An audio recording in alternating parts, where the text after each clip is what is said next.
Top 10 strongest Bretons in Elder Scrolls history. Remember when I said I was going to cover the Imperials next? No, you didn't see that video? Good, because I lied.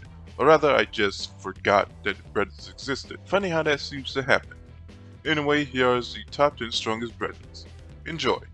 Number 10. Noline Jarek.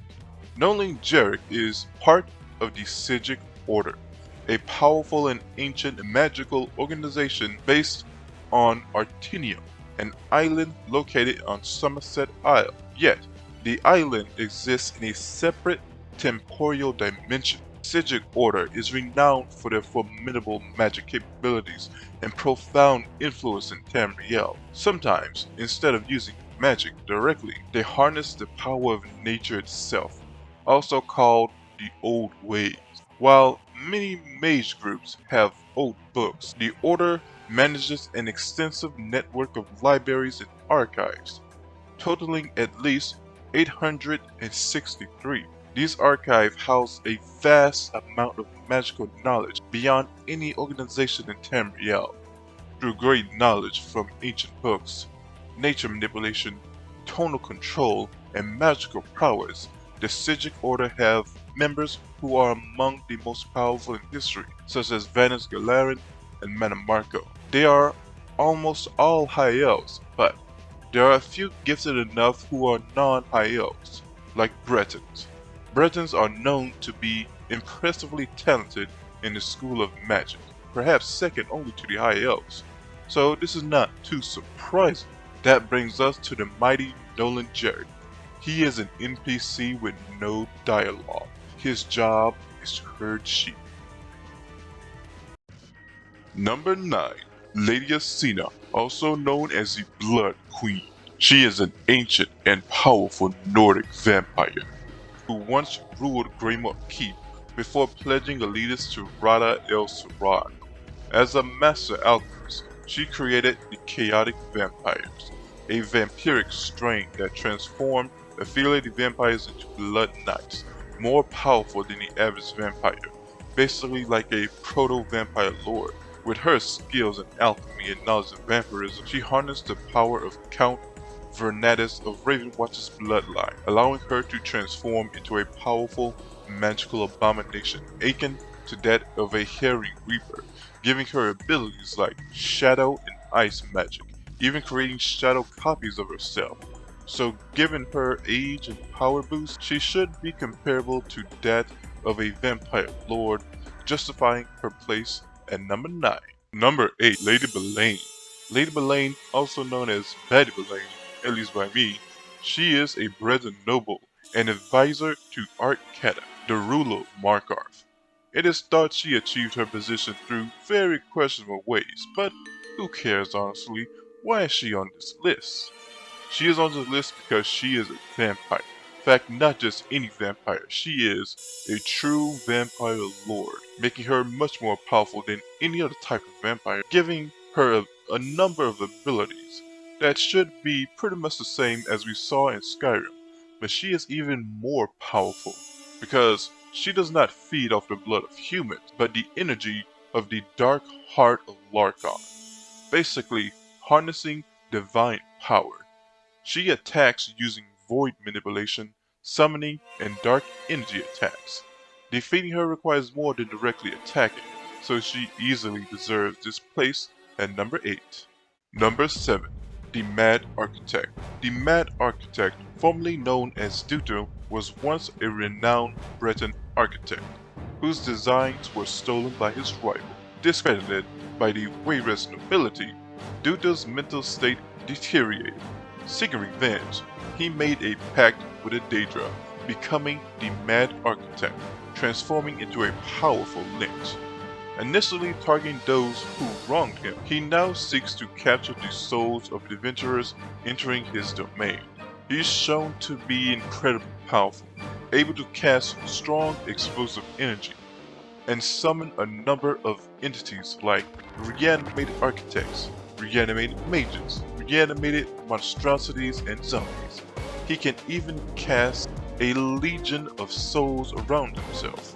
His deadliest attack is Obliterate, where he summons a magical barrier around himself and creates a huge wave of magical explosive energy. His power of necromancy gives him this well-deserved spot. Also, I just kinda like how his attacks look. Number 6. Lord Bacro Valaris. I mean, did you see that trailer? A trailer where he gave those 3 heroes the hands? Do I really need to say more? Alright, well, Lord Bacro was a Syro-Breton philanthropist and founder of the Society of the Steadfast. He hailed from a mixed heritage of Breton imperial blood, with his imperial lineage tracing back to House Valaris, which suffered greatly during the Culverin riots. Valaris was also the Ascended Lord, the leader of the secretive Ascended Order, and his ultimate ambition was to overthrow the Empire and establish his own rule, known as the Ivory Throne. By becoming the new Dread King and unleashing widespread destruction. In battle inside Mount Firesong, he summoned a powerful fire spirit and fused with it, making himself even more powerful. But, say it with me, he was ultimately defeated by the Vestige. Number 5. Grayon Varengruth is a legendary immortal Breton wizard, born in the early Second Era, prophesied by the gods to be the guide and source of wisdom. He earned the titles of the Sage and the Great Sage. Physically, he is described as tall, bald, and bearded Breton, often depicted wearing a indigo robe with gold trim. Now, I'll be honest, the details by Grayon are a bit vague and honestly not very exciting. However, he is the creator of the Staff of Chaos, one of the most powerful artifacts in Tamriel's history. But more importantly, he earns this place, and honestly next to earn this place, because he was complimented by Deveth Fryer, who I haven't covered yet, which is pretty surprising, but don't worry, he is coming pretty soon, I imagine. So anyways, if David Fryer vouches for him, I'll put him at number 5. Number 4, Kayseri, the last Druid king of the Druid, was a pivotal figure in the Breton history during the 4th century of the First Era. Renowned as a powerful Druid seer, he led his people in an exodus from High Rock to Sistris, where he transformed the barren volcanic island of Euphalan into a lush paradise. Again, he is here mainly because David Fryer says he is among the strongest. Number 3, Voronet. The Sage Voronet is a renowned Breton sage and master of magic. He is celebrated alongside Gyron Varengruth and the Druid King as one of the most powerful Breton mages in history. His influence extends back to the early days of the Sigic Order, around the First Era, when he journeyed to meet Right Master Lashes, a powerful, almost godlike leader of the Sigic Order. While he may have no real image online, he was surely powerful, even if he's on here mainly because, again, David Fryer vouched for him. Also, of course, part of the Sigic Order. Number 2, Daren Gunther. Daren Gunther is a Breton knight and son of General Gunther, a member of the Light Guard. And boy, the developers really like this guy. Someone got to really add their sexy MC into the game. Not that I'm complaining. I say that not in a gay way, but in a hey, we've had plenty of sexy women. Time for girls to get their turn, don't you think? Now, the reason why he's so high on the list is because he is a golden knight. No, not that. I wish. Getting closer. There we go. He is a golden knight serving the Daedric Prince Merilda, the Lady of Infinite Energies, an enemy of Moloch Val. He is also a demi-prince, a child of a Daedric Prince. Basically, he's like a demigod, but you know, Daedra. He wields the powerful Daedric artifact, the Dawnbreaker, a sword infused with divine power that has aided in the defeat of her Daedric enemies. When the sword became corrupted, the knight sacrificed his divine power to free the sword, and it was used by the Vestige to defeat the true form of Nocturnal in her own realm in the Crystal Tower. Basically, this buff sexy man is a near godlike being wielding a godlike weapon in the form of a Breton, so he takes the second spot here. Number 1. Tyraus Septim. As if there was any doubt. Have you heard of the hype of Tyraus Septim, also known as Hajeet Earlybeard? Yes, you have? Well, no surprise. It's a common story Elder Scrolls YouTubers would tell you. Well, here's it again. Tyraus Septim, also known as Talos Stormcrown, Hajeet Earlybeard, and Ysmir, is a legendary figure in Elder Scrolls universe. He was a Dragonborn and the first emperor of the Septim Empire, renowned for uniting the continent of Tamriel under one rule, marking the beginning of the Third Empire and Third Era. Anyway, why is he number 1? What makes this Dragonborn man-turned-god so scary?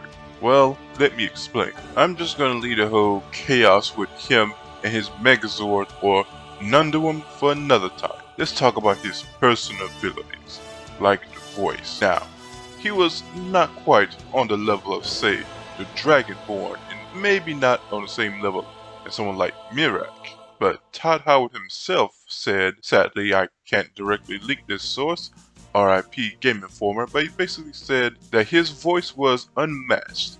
Even when he was young, he could withstand the voice of the Greybeards, who could shake mountains and the world. Now the voice is more than just magic.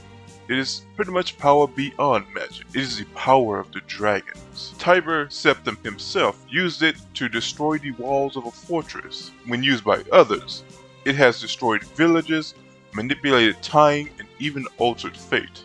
And now it's time to get into Kime. Kime, in short, I will sum it up to the best of my abilities. The Elder Scrolls universe is believed to be a dream of an unknowable being known as the Godhead. All beings and objects within the universe are part of this dream. Most inhabitants of the world are unaware of this and live their lives without ever realizing its true nature.